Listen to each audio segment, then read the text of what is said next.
Salam juara.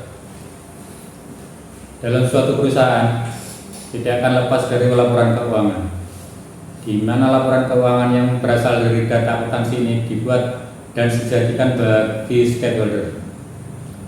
Laporan keuangan ini umumnya berisi informasi keuangan perusahaan yang dapat digunakan untuk menggambarkan posisi keuangan dan kinerja perusahaan.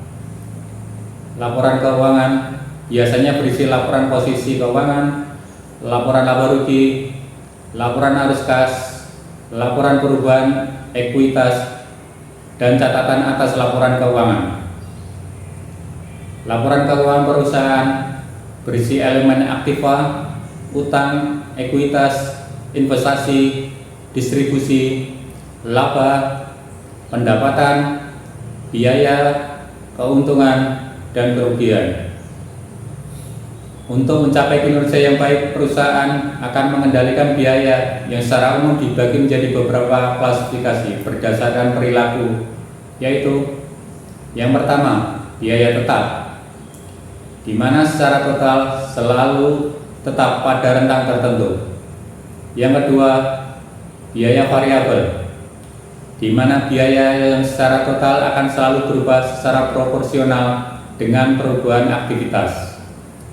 Kemudian yang ketiga, biaya semi variabel, di mana biaya pada kondisi tertentu akan berpola sebagai biaya tetap dan kondisi lain berpola variabel. Ada juga pembagian biaya menjadi dua, yaitu biaya langsung dan biaya tidak langsung. Yang pertama, biaya langsung, yaitu biaya yang dapat ditelusuri langsung ke produk. Kemudian biaya yang tidak langsung, yaitu biaya yang tidak dapat ditelusuri secara langsung ke produknya. Untuk mencapai kinerja yang baik, selain pengendalian biaya, perusahaan juga mampu memasarkan produk dengan baik. Pemasaran erat hubungannya kebutuhan suatu produk produsen, transaksi, dan juga pemasaran itu sendiri. Konsep inti dari pemasaran adalah adanya keinginan, kebutuhan, dan permintaan dari produk. Kemudian atas produk tersebut, produsen membuat produk yang dapat memuaskan konsumen. Dengan adanya kebutuhan akan produk, maka di situ akan terjadi transaksi jual beli. Untuk mencapai kinerja perusahaan yang lebih baik, maka diperlukan perencanaan dan pengembangan bisnis yang sesuai.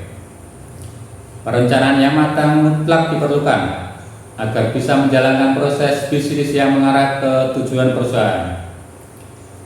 Esensi dari perencanaan merupakan sebuah proses pengambilan keputusan dengan memilih program atau kegiatan yang dilaksanakan untuk mencapai tujuan. Seringkali perencanaan disesuaikan dengan kondisi saat ini yang belum sesuai dengan target kinerja, sehingga perlu dilakukan perubahan atau perbaikan. Dalam melakukan perencanaan perusahaan, terlebih dahulu melakukan studi kelayakan bisnis atau mempelajari lebih dalam apakah yang akan memberikan manfaat yang besar dengan biaya yang telah dianggarkan, yang tujuannya menghindari resiko dalam berinvestasi, memudahkan dalam pengawasan dan pengendalian. Apa itu pengawasan? Pengawasan adalah upaya sistematik oleh manajemen untuk membandingkan kinerja dengan standar yang telah ditetapkan, yang tujuannya adalah para pihak patuh pada aturan main perusahaan. Patuh berarti suka menurut perintah, taat, dan berdisiplin. Terdapat dua perspektif kepatuhan, yaitu pertama, kepatuhan kepada hukum, dan yang kedua adalah kepatuhan normatif. Dalam prakteknya, budaya kepatuhan ini terkadang tidak berjalan dengan maksimal, sehingga perusahaan akan mengembangkan langkah-langkah: satu, penilaian risiko; kedua, pemahaman kepatuhan; ketiga, pendistribusian peraturan perusahaan; keempat, pengkajian ulang kesesuaian prosedur; kelima, pelaksanaan fungsi konsultasi; dan yang terakhir, tindak lanjut pemenuhan komitmen.